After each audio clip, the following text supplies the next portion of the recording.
Hello everyone, this is David Lewis with your tip of the week. Today I would like to share with you what I call the 7 most effective words to close a deal. Now, most of us have been taught, in my opinion, some very poor closing techniques. You know, asking a customer to select from a group of payment options to me is just disrespectful. Quoting a price and then being silent with the approach of he who speaks first loses is just not effective. You see, if you want something, you have to ask for it. If you're polite and respectful, no one will ever get mad at you for asking.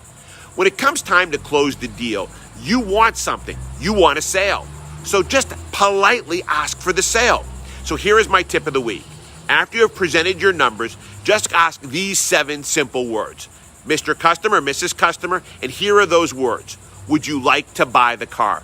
That is it. It is actually that simple. Just ask for the sale. No games, no gimmicks. Just a simple and very expected question. Would you like to buy the car? And what is amazing is that some people will actually just say yes. Look, give it a try. I think you'll be pleasantly surprised at the results.